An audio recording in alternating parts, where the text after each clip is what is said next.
Buonasera. O nosso tema de hoje é o famoso debate sobre o cálculo econômico, debate que começou nos anos 20 com um artigo escrito pelo Mises e que se estendeu até meados do século passado. Para ser bastante sincero, eu considero esse tema desatualizado, mas, infelizmente, muitas pessoas ainda acham que é possível, em um sistema guiado pela mão visível, pesada e, de certa forma, a mão boba, né, do Estado, conseguir fazer cálculo econômico e dirigir as economias. O que eu vou dizer está baseado nesse livro que eu mencionei na aula de ontem, do Jesús Huerta de Soto, Socialismo, Cálculo Econômico e Função Empresarial, que é um livro, como todos os livros do Jesús, bastante didático e que eu recomendo a leitura. Não sei se é possível baixar pela internet, eu tenho esse livro há alguns anos. Mas antes de expor os argumentos austríacos, vamos fazer um exercício. Eu entrei na Wikipedia, né, no Dr. Google, para ver o que se dizia sobre o assunto. E olha só o que eu encontrei. Algumas coisas boas e outras... Bom, o problema está entre aspas, porque eu peguei literalmente. O problema do cálculo econômico diz respeito à impossibilidade nas economias socialistas de haver uma alocação eficiente dos recursos em vista da inexistência de um sistema de preços livres. Esse é o problema. Até aí está tudo bem, está bem colocado. Essa impossibilidade, né, de cálculo econômico explica, em grande parte, a diferença no nível de vida que havia entre países capitalistas e países socialistas à época da Guerra Fria, fato que levou, em última instância, à derrocada dos governos desses países no final dos anos 80. Até aqui também a gente aceita.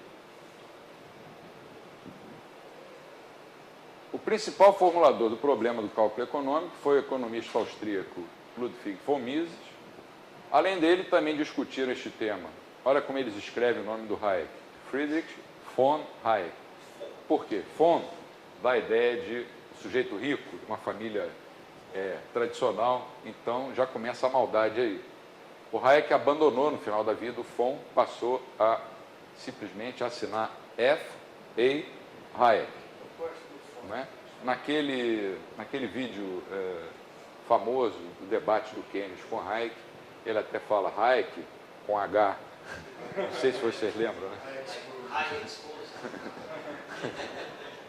Mas ele já coloca o von para dizer, olha, essa teoria é coisa de gente rica, do rico que explora o pobre, do João que explora o Pedro. Mas vamos relevar isso aí.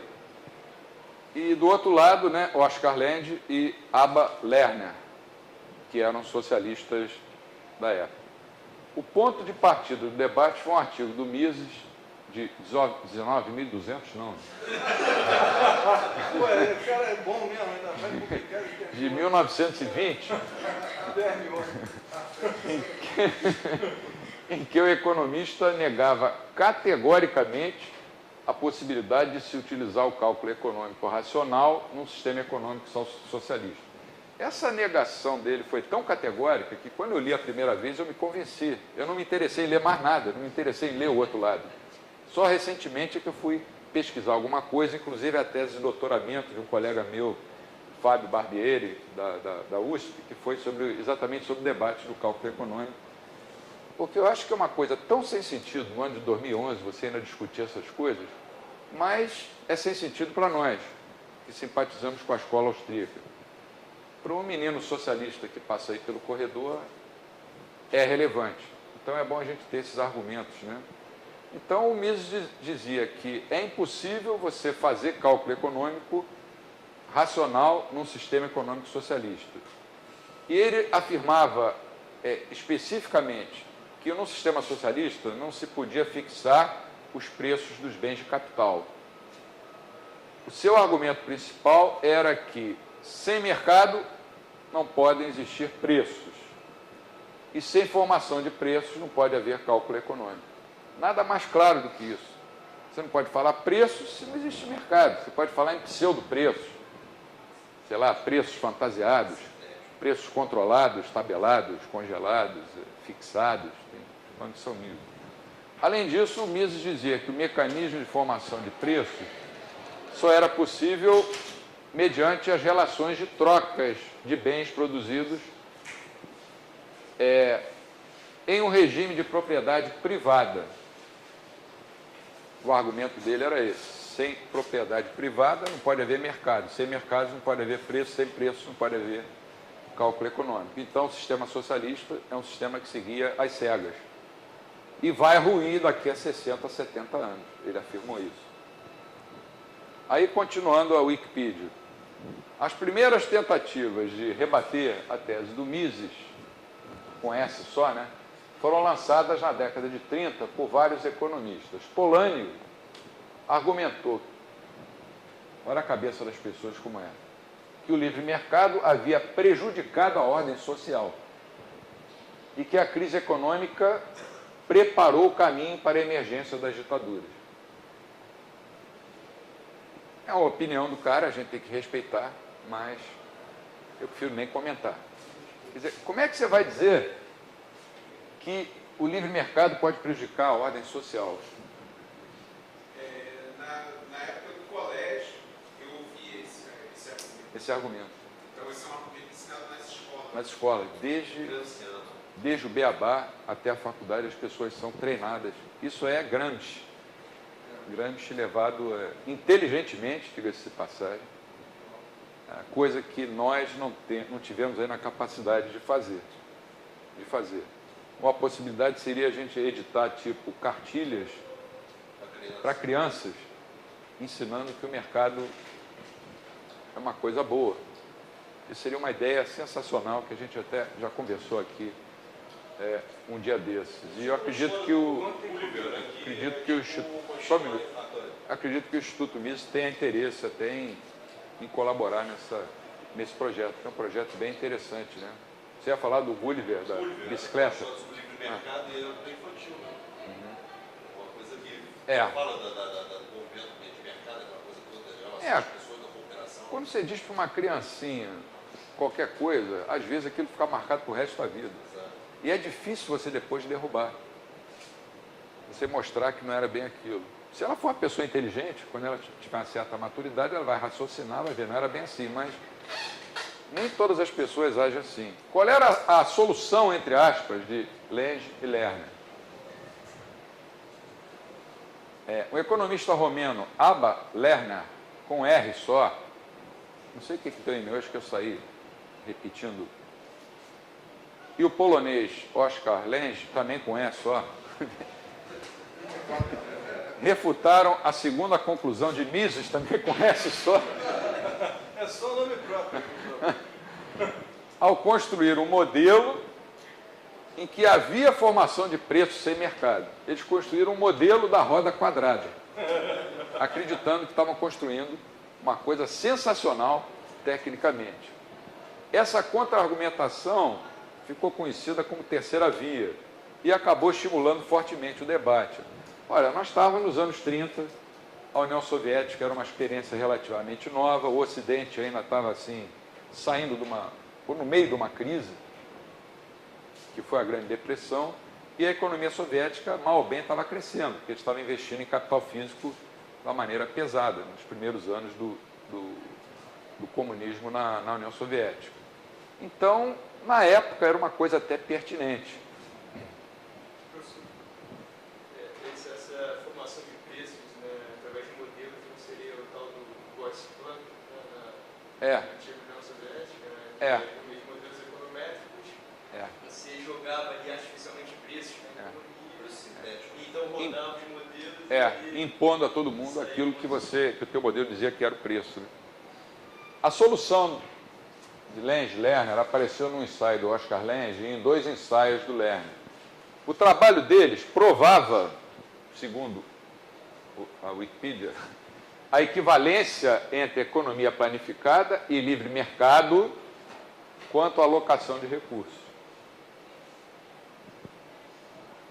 Essa demonstração, feita por meio de um modelo prático, negou o argumento teórico baseado em Mises. Quer dizer, o que eles disseram foi que, olha, existe uma equivalência entre a economia que você defende, Mises, que é uma economia de livre mercado, e uma equivalência e uma economia planificada. Isso ficou conhecido como o argumento da similitude formal. E aí vem o nosso Hayek, que eles chamam de von Hayek, e critica a solução de Lange e Lerner. Em 1944, Hayek, no livro que é o mais famoso dele, O Caminho da Servidão, ele acrescentou uma coisa nova ao debate.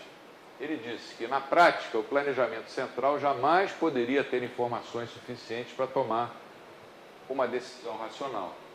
Era a época em que o Hayek estava começando a se interessar pela questão do conhecimento. É a época, mais ou menos, em que ele publicou aquele artigo O Uso do Conhecimento na Sociedade.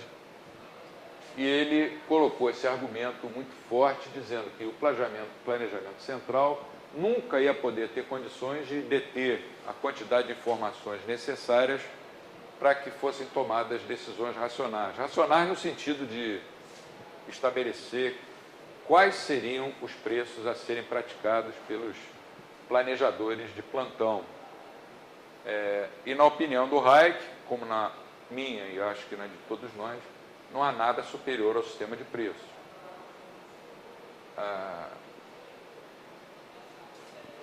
Todos nós aqui defendemos a economia de mercado, mas há várias, vamos chamar, correntes dentre os que defendem a economia de mercado. Eu vejo a economia de mercado como o melhor sistema econômico, mas não vejo a economia de mercado como um Deus capaz de resolver todos os problemas. Eu gosto de classificar as sociedades em 3 sistemas: político, econômico e ético, moral e cultural. Tem pessoas que dizem que, olha, só a economia de mercado é capaz de resolver tudo. Eu não me alinho entre esses austríacos. Eu prefiro dizer que um problema moral tem que ser resolvido no âmbito do sistema moral. Um problema econômico pela economia de mercado, que é o sistema econômico. E um problema político pelo sistema político, o que não quer dizer que haja interação entre os 3 sistemas. A praxeologia, por exemplo, explica todo e qualquer mercado melhor do que qualquer outra teoria, mas explica mercados moralmente certos e mercados imorais. Mercado de prostituição. A praxeologia estuda. Outro dia telefonaram para a minha casa, da NET, me oferecendo se eu queria aumentar a velocidade do meu net virtual, acho que de 20 para 100 megas, mas que eu teria que assinar um canal para adultos. Que é uma coisa que vai contra os meus princípios morais. Eu falei, não, eu quero passar para 100 megas, mas não quero o canal. Ah, mas tem uma senha, não sei o que. Eu falei, não quero nem com senha. Ah, então não pode. Você vai ter que comprar os 2.